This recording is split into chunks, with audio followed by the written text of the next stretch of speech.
What's up, gang? Attendance was 20,200. The gate was 16.7 million, second highest grossing event ever. Number 4 highest, what does it say? Number 4 highest. I don't know what it is. We did something good at number 4. So we hold number 1, 2, 3, 4, 6, 8, and 9 all time here. Oliveira and Chandler, Jon Jones, Brahemus and Elliott. We gave them both. They all got 50,000. It was hard to pick between all those fights, so they all get 50,000. Congrats to them. Oh, 4th highest all time ever. Yeah, got it. Thank you.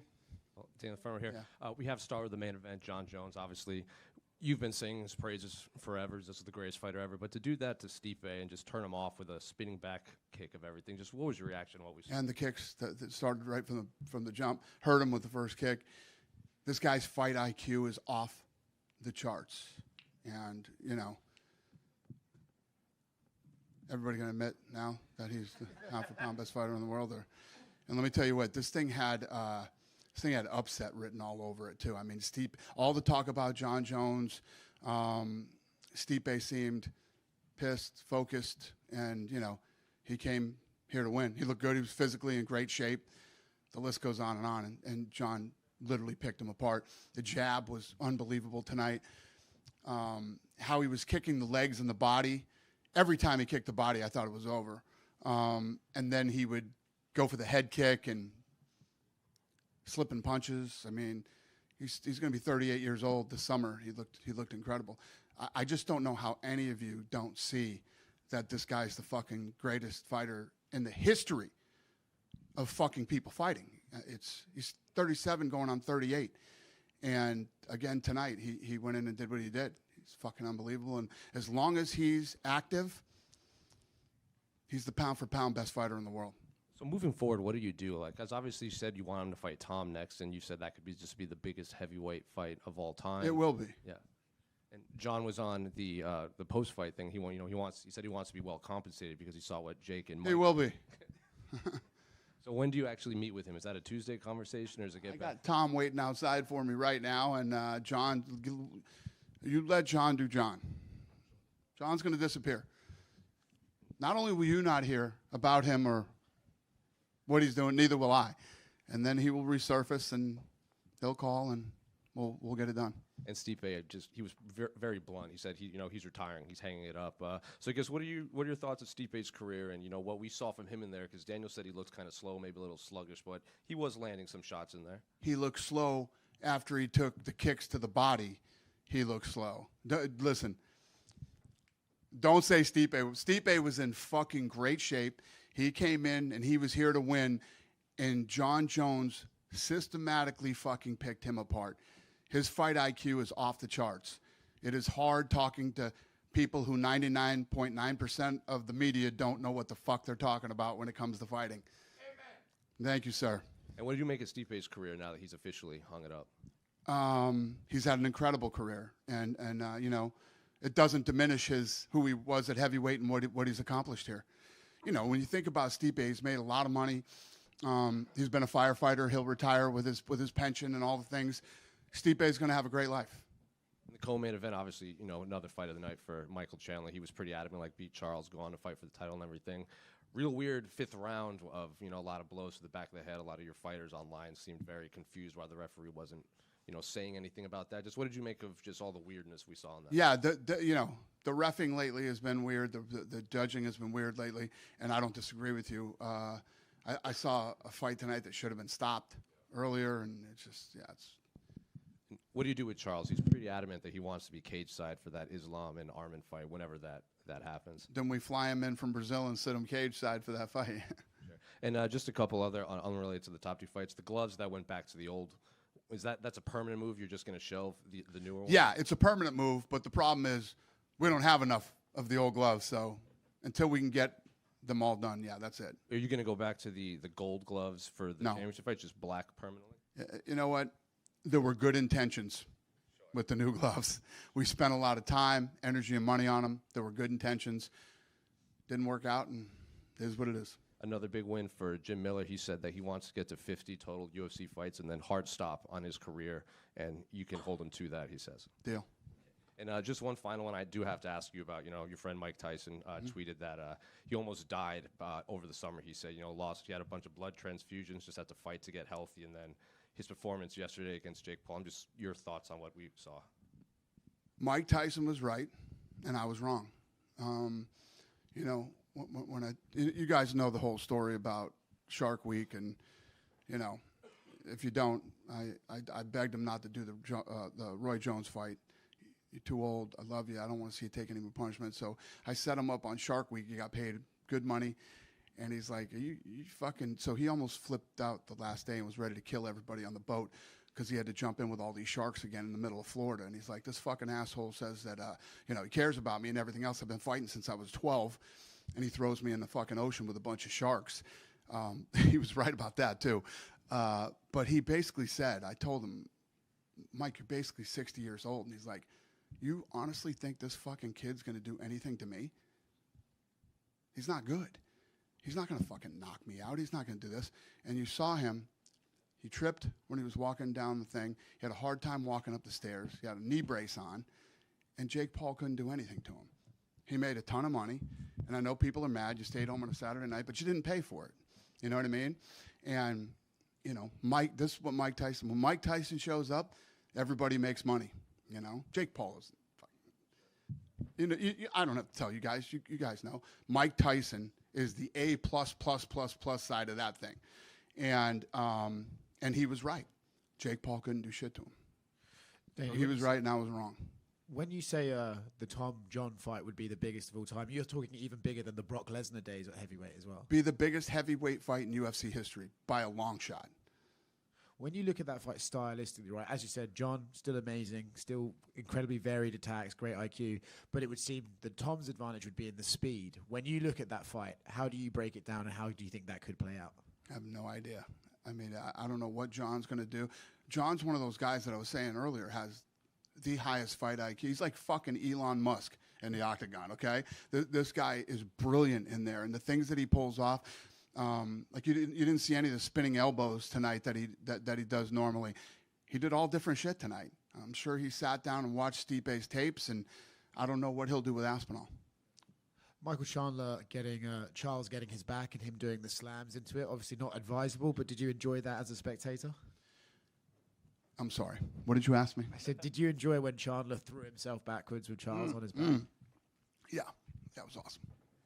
Obviously, look, I think he's 2-3 now in the UFC, but every time he goes out there, right, puts on a crazy show. He's one of those fighters that I'm sure you just love to have around, regardless of his win-loss record. Yeah, I mean, he's like an Arturo Gatti, man. He's one of those guys. Win, lose, or draw, you're never bummed out at the end of a Michael Chandler fight. Last one for me. Look, I know that you got to let John do John and go and disappear for a while, but do you have to have a time limit on it for those negotiations? Because obviously Tom's been at... Of course. Yeah. Do you have any idea when you sort of think like, hey, come on? No. Dana right here. Dana right here. Yep. Over here. Yep. Over here. Hey. No. Yeah. There you go. Hey. Hey, Dana. Congratulations on another great night. Thank you, sir. Obviously, when you come to New York, it's always a huge card. Best city in the world. Tons of celebrities. We got the great Kid Rock right here. Yep. He came to Iraq in 2004 when I was in the Army. Did a free concert, so I want to publicly thank him for that. Yeah. Nobody loves the troops more than Kid Rock does, man. Kid Rock does so much stuff for the troops and for this country. He's a good man. Yeah. With that said, do you ever think about, instead of doing the card just in November, maybe do 2 cards in New York a year? Yeah. Here's the thing: as we go into 25, there's a lot of places that we haven't been pre-COVID, right? And there were places that I didn't want to go until everything started to get back to normal. It's like New York City, you're not wrong, is one of the greatest cities on earth, right? Since I've been here the last 2 days, this place feels like New York City again. Like people everywhere, packed, shopping, eating out. There's just a good energy here again, man, and it felt really good. But in 25, we'll probably just come back here once, even though I'd love to come back here more. But there's cities that I'm going to go to next year that we haven't been to in a while. I'm going to do Chicago. I'm going to do Seattle. I'm going to do, a few other places in 25. So obviously this was a big pay-per-view. Your next pay-per-view, you have the flyweight title fight. You have Kai Asakara, the main event, UFC newcomer. Two-part question, being that a lot of people who don't follow outside of the UFC might not know who he is. Are you worried about not attracting as much fans? But second part, he hasn't fought at flyweight in 7 years. Yeah. Was that any of the discussion when you decided he'd get the title shot? Yeah. First of all, for people to know who he is and be excited to see him fight, that's my job. Number one. Number two, no, that wasn't. It's very typical for Japan. You know what I mean? They always fight higher than they probably should. But when you come over here, there's a whole nother ball game here. You know, the literally the best in the world are here. But we love this kid, and we think it's going to be an exciting, fun fight.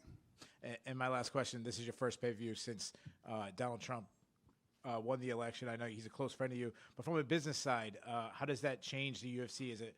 Is it positive for the UFC with him being the president, or does it not change anything? I think it's positive for the world, to be honest with you. I mean, listen, no matter what side of the fence you sit on politically, you cannot deny that there's almost like this weight that's been lifted off the country right now, and this sigh of relief. And things are already getting better. He's not even in there yet. So, yeah. Quick question. I know most of the people in the room disagree with me, but yeah. Dana, when you I got one guy back there that's supporting everything I say tonight. Thank you, sir. Dana, when you heard the crowd's reaction after Bo won and they were booing and chanting overrated, just how did you kind of process that? Well, you know, we've had these discussions with Bo. You know, Bo needs work. Bo's an up-and-coming guy. I know he has big aspirations and wants to move faster than he should, but tonight showed that he's still dominated. I mean, he won the whole fight, but he's got work to do. It's all right. We'll move him. And when you're in a position like Bo is, there's a lot of expectations, you know. And did you see the size of Craig? I mean, the guy's a fucking monster. The president looked at me and said, "These guys are in the same weight class?" Because he loves Bo Nickel. So I said, "Yeah, they are. It's crazy." And then on the Chandler side of it, afterwards, right, he eventually calls out Conor McGregor again. Like, do you even go down that road? Like, Who did? Bo? No, Chandler. Oh, Chandler. Mm-hmm. Yeah, Is that like a waste at this point? Connor's going to come back late 25, so there's a lot of time before we figure out who's going to fight Conor. Dana, right here. Tonight, some interesting records, right? Jim Miller, 27 UFC wins, the most. Jon Jones, the first to have a 20-fight unbeaten streak. Charles Oliveira, the first to get 20 bonuses in the UFC. Which one of those is most impressive to you? Yeah, that's a tough one. They're all impressive in their own ways. I mean, if you look at an older guy like Jim doing what he's doing still at the level he's doing it, that's obviously super impressive. And then, I mean, Jon Jones, you guys don't even want to fucking hear it, but and then Oliveira, yeah, he's such a beast, man. The kid's incredible. They're all great in their own way. For sure. And John has made it clear in kind of the interviews he's done, he wants to be well compensated for this Tom fight. And I know the last time this was kind of a thing with the Francis Ngannou fight, you said he wanted $30 million. There's the Anthony Joshua money quote and stuff. Mm-hmm. Do you feel like this could be leading to that same type of friction, or do you think it'll be an easier negotiation this time? John's always been well compensated. You know, he's always been well compensated. I would never put his total purse number out there, but it's fucking massive. The number that he went over tonight, he's made a lot of money in his career. Listen, you don't fight and then disappear for 5 years because you weren't well compensated. He makes a lot of money. So he'll make a lot more for this fight. On a slightly happier note for boxing, then I know you're disappointed about Tyson and all that, but did you get to see the Serrano-Taylor fight? Yes, it was awesome. Do you think Serrano, I'm over here in the middle, Dana. Okay. Do you think Serrano won, as she's saying on socials, or? I don't know. I mean, I was watching it, but I wasn't scoring it, but it was a great fight. You know, those girls were banging, throwing tons of combos, and that's the other thing.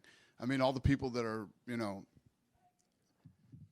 you know, there's a lot of and Portnoy went out and said that it was the greatest con job of all time, and I mean, if you didn't think that that's the way the fight, I don't know what people expected. You know, Mike's almost 60 years old. He's Mike Tyson, but he's 60 years old, and he knew that Jake Paul couldn't do anything to him. So you knew what you were going to get when you saw that fight. But you can't be mad. It was fucking free. We all got Netflix anyway, right? And you got to watch the girls fight, and the girls fight was good. You know, I know a lot of people were pissed, and it was a bit of a shit show. But you know, what did you expect? Seriously, when you stayed home and you turned on Netflix that night, were you like, holy fuck, I'm about to see the greatest live sporting event of all time? No, you fucking did not. You got exactly what you thought you were gonna get. I was there for the Serrano Taylor, but you know, it was yeah. Oh, you were there and you flew back here? Oh, No, to watch. yeah, I was yeah. watching. Yeah, for yeah, Serrano you're right. Taylor. And that's the listen. If you're a fight fan, you're right. You're right. Dana. Going off that, sorry, because Yeah. you just cut me off before. You were obviously watching the event. What did you think of like the production and stuff for Netflix? Because I imagine as you guys go into this negotiation for the next television rights, Well, nobody does something- my production. I do. That's been my deal. And but that's not the deal with almost every sport. Maybe every sport, as far as I know, but not me. Nobody's going to control my product. I do. And for Netflix, this thing was brilliant because you knew it was going to pull a massive number because of Mike Tyson, right? And to be fair to Jake, you're going to tune in to watch him get knocked out, hopefully, right? That's what everybody wants to see. And but they needed to do this test. They got the NFL coming at Christmas. They're just getting into live sports. They needed to do this to test it, to test something that they knew they would pull a big number on, and Mike Tyson pulls big numbers. And you booked this Ian Gary versus Shavkat fight for the next pay-per-view. No interim title, just a co-main event, 5 rounds. Was that discussed at all? And why, with Bilal out in this situation, was an interim title not the right decision? Yeah, because we know when Bilal's coming back. You know, he's not going to be out that long. So it's a number 1 contender fight. You do 5 rounds, which is great for both of those guys to get 5 rounds under the belt before they fight Bilal. And when do you ever have a fight, especially in MMA? We have 2 undefeated guys. You got an 18-0 with a 100% finish rate and a 15-0. You know, 2 of the best young up-and-coming prospects in the division to face off to see who's the number 1 contender. Shavkat tweeted out that he was really disappointed in the division. He said basically everyone ranked above Ian turned the fight down. Was it difficult to get the fight made? No, not at all. Listen, all these guys get disappointed about. I mean, you want to talk about disappointment? Chris Weidman's probably the most disappointed dude on the planet right now. That's the sport, and it happens. Yeah, and you announced the Q1 schedule tonight. That came out, and you're going to the Intuit Dome in LA in January. Why go there instead of Staples Center? What's appealing about that? It's new. I like new arenas, new technology, and yeah, this place is supposed to be badass. So I'm looking forward to checking it out. Dana, I can't wait. congrats on tonight. Thank you, sir. You've turned the UFC into this global entity, powerful. You mentioned that, I think for boxing fans, it was frustrating last night. So often in our lives when boxing's had big moments, they've stumbled. That's kind of where the UFC flourishes. Is that still an option for you to revamp the boxing world, or is that just too complicated a task? It's the question. It's the question to ask. We're going to find out. I'm interested, and we're trying to hammer something out right now. If it gets done, it'll probably be done around February, and then we'll find out.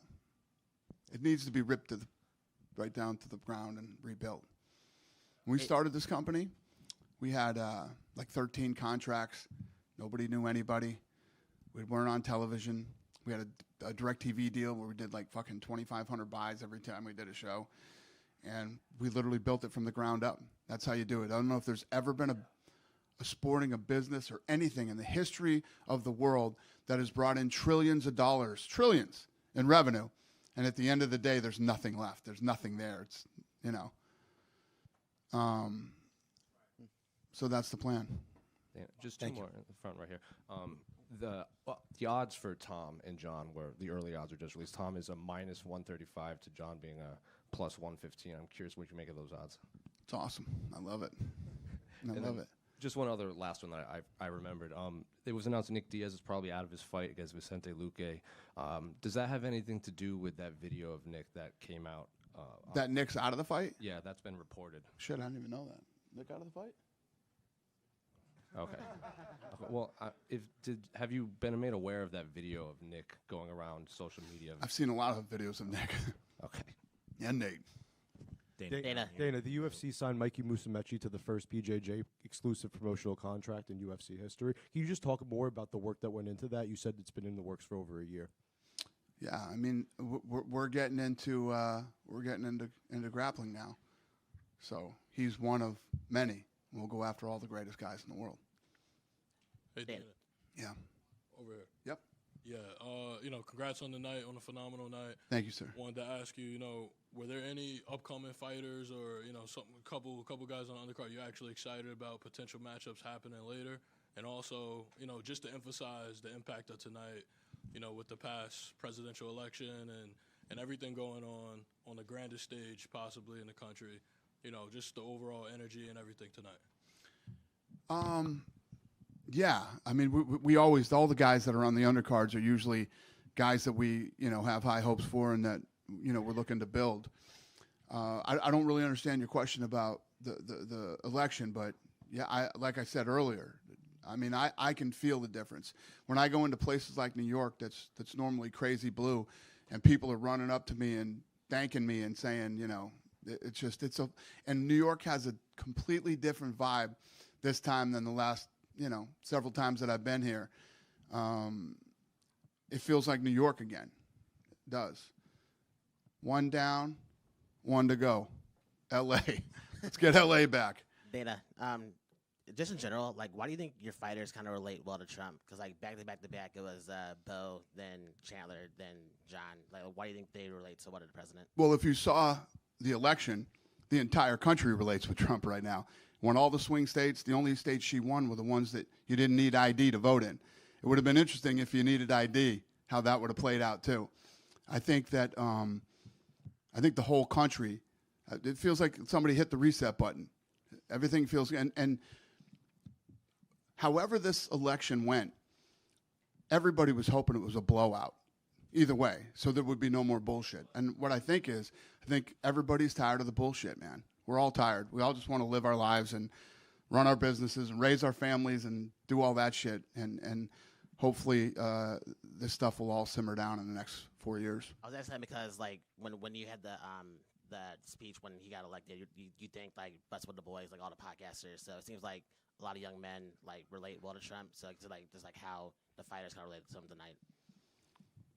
So I've had this philosophy for the last 5 years that traditional media is dead, and it doesn't hold the influence that it used to hold.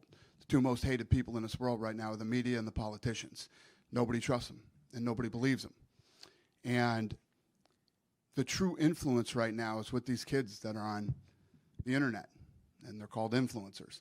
So I've been creating relationships with these people over the last, like I said, 4 or 5 years. And this election was won on the internet. Dana. The way Power Slap was built is the way this election was won. And the Hispanic vote was incredibly powerful. The male black vote and the youth all came out. So, Dana, yeah. You've worked with Jon Jones for 16 years. You've seen him go through ups and downs in and outside of the cage. Outside of his fighting career, what do you think's your most impactful moment you've had with Jon? Outside of what? His fighting career? Yep, outside of the cage.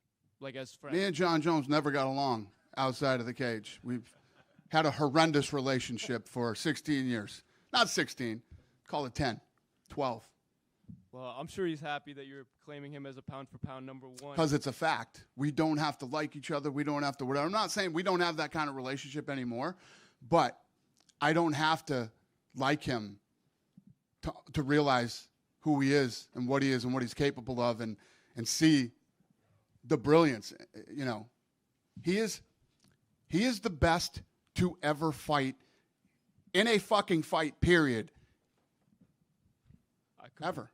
I agree. And Unless, like, maybe in the Roman days. I don't know fucking anybody that fought back then. But since people have been fucking documenting fighting, he's the best ever.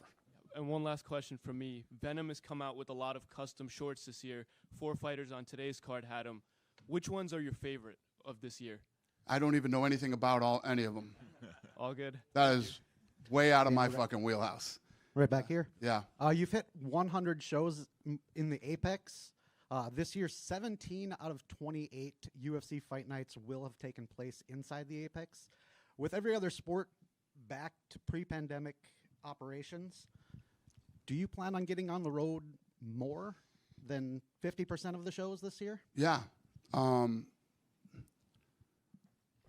the one that got all the sports back on the road. That you did. Yeah. And Yeah. I've wondered why we're still at the Apex. Because you know what? I had a problem going to a lot of places at one point. I said, you know where I'm going to go? I'm going to go to places where it's easy to run my business and we're not going to have to deal with any bullshit.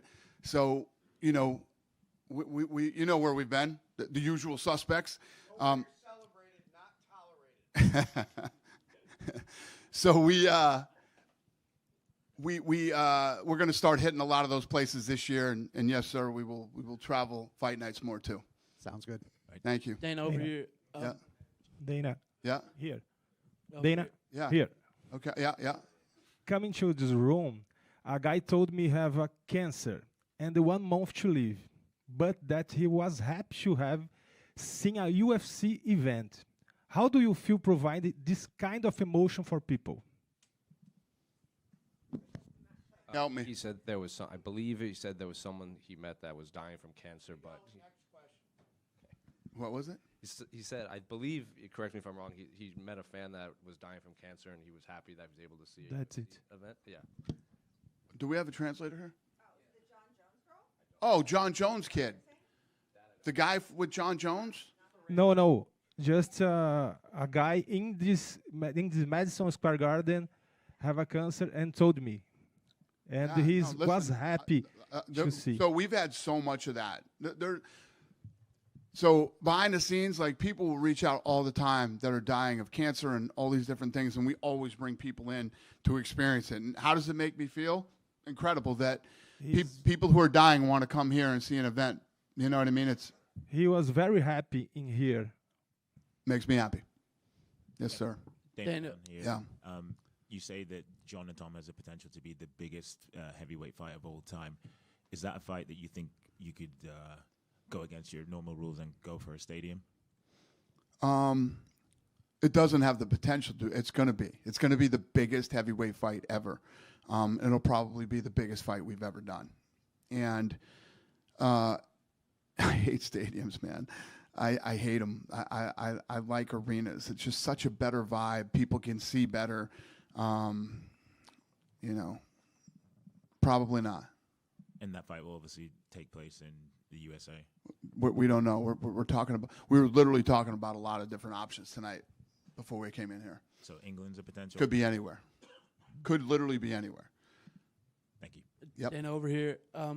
Just quickly, you know, obviously you don't make the fights on the night, but I'd imagine if Chandler had beaten Oliveira, it would have been. Well, Oliveira's obviously going to move on and be fighting up the division. Does the result almost kind of help him in getting that McGregor fight back on track a little bit, the fact that it didn't go his way tonight?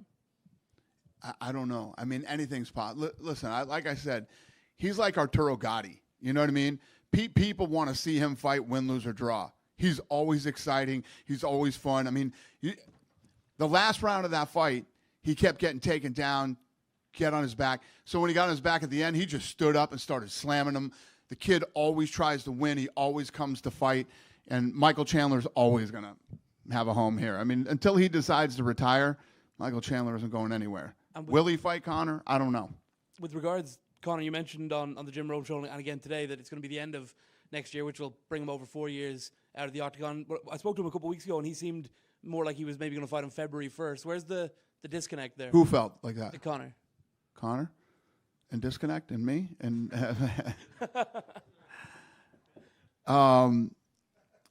there's no doubt that Conor hits me up all the time. Conor wants to fight. I told you guys that he probably wouldn't fight in 24, and he didn't. He's going to fight in 25, probably at the end of the year. If it's earlier, that's good for all of us. Why so late? When it's going to play out. Thank you. Thank you. Dana Yeah. over here. Thanks for making a great night. Thank you, sir. It was a great experience. I wanted to ask about Jon Jones. I know you like questions about him. So, if Aspinall gets out of the fight, if you schedule a fight and he gets out of fight, do you think you'll try to make a fight against Pereira? No. No? Okay. You know what? You know what tonight told me? There's no fucking way I make the Pereira fight. Okay. John's too big. Great wrestler. See how he took Stipe down in that first round? Yeah. I like Alex Pereira. I like him personally. You know, But it he's just the greatest of all time, right? it just doesn't make sense to make that fight. If they both want it bad enough and they're both fucking hounding me or something, maybe I would do it. It's just Alex Pereira is killing it. Look at his age and what he's doing right now. What's the reason to go up and fight a guy that's so much bigger than you and such a good wrestler? What is it? Money. Money? Yeah. No, you're right. That's definitely a reason. The only reason. But just so we're clear, I don't want to make any of that kind of money. I want Pereira to stay where he is and do what he does and, you know, run the street. But again, if they go crazy on me and they want to do it, then what am I going to do? They're grown-ass men, and I'm sure the fans want to see it. I'm sure you want to see it. I guess we'll talk about it. Yep. And the second question, off topic a little bit. Before the fight, you said you're going to announce the Makhachev-Sarukan soon. Is it still, like, actual or? I said I was going to announce what? The Sarukan and Makhachev fight. Oh, Sarukian and And Makhachev, yeah, in Los Angeles. Okay. Is it like already like done or you're still working on it? Because did I announce it? No, I didn't. But you said you're gonna announce it. I said I was going to announce it after this fight at the press conference. No, before the fight. You're good, sir. Okay. Sorry. 2 quick questions. Some fighters have said that they like the new gloves. Is there any thought about just one guy? All right. 2. They're back. No, I'm just saying let the fighters choose. Is that a? I know you said you're waiting to get more gloves in, but if any fighters still want to use the new gloves, 2 guys said that their hands felt really good after the fight. It gave better protection. Any thought on that? You know how fucking good that is to hear, sir? You know how much money I spent on this? Money, time, energy. I'm very happy that 2 guys love the gloves. I'm really happy. There might be more than 2, but there might be. Yeah, Speak up now or forever hold your peace. Yeah, I'm glad to hear it. The last question I have is, it seemed like you might have softened your stance on an outdoor venue, perhaps for, say, a UFC Africa, or perhaps even a smaller arena than you might normally do. And why is that? Why do you say that? Saw an interview a couple weeks ago, 3 weeks ago, I think it was, where it sounded like you were maybe we do something there with what's existing, but that's where I want to lead with this. What are your thoughts on the existing infrastructure in that whole continent? So all the top executives from the Yankees were here tonight, and the president of the Yankees told me that they would love to do a fight at Yankee Stadium outside and all this stuff. It's just we did one fight outside one time at Abu Dhabi. The heat was a problem. The humidity was a problem. The bugs were a problem. I mean, I don't like doing things in places or environments that affect the fight, you know, and all of those things affect a fight, the outcome of a fight. And again, I don't like the viewing experience for the fans either. So would that some of these smaller stadiums, since there aren't any large arenas currently available in there, is that going to be large enough to entice the UFC to go, or still waiting for hopefully some place to come up with something larger? I don't know. I know everybody thinks we do everything for money, but everything isn't about money for me. It's more about an experience. I never, ever want people to turn off the television and feel the way they felt last night after they watch a fight. I want the exact opposite. I want people to be like, glad I stayed home, glad I watched it, not pissed I paid for it, you know, and I, especially people who travel. So there will be people that will fly, buy tickets, plane tickets, hotel rooms, dinners, shopping, tickets to the fight, and then go there and have a bad experience, whether it's any of those things, the weather, the wind, the heat, the humidity, the bugs, I mean, any of that stuff. I like to be able to control everything a little bit more. I can control everything that happens inside this arena. There can be some weird shit the night the fucking gate broke and everybody fell on the ground. You know, that kind of shit will happen here and there. But in all the years we've been doing it, it's happened one time, right? I can't control what happens when that cage door shuts. And if we're outside, I can't control anything. Nothing. Anything can happen. And I hate that. I don't like that feeling. Sure. Some would argue that there's plenty of other sports that live through it just fine, but people they don't aren't get combat sports. Exactly. Big difference if you're kicking a soccer ball or, you know, fucking hitting home runs, whatever. Totally different. I mean, they even stop and rain in baseball, right? I mean, yeah. You can't stop. We can't have a rain delay. Why not? Because it's fucking ridiculous, and it will never happen as long as I'm alive. That's never going to happen. We're never going to have a rain delay in the UFC. Yeah. Think about, again, last night, boxing, right? These guys will do a fight, then have a fucking podcast for an hour and 30 minutes before the next fucking fight comes on, right? We're going to do a rain delay? It's never going to happen, man. You know what we do?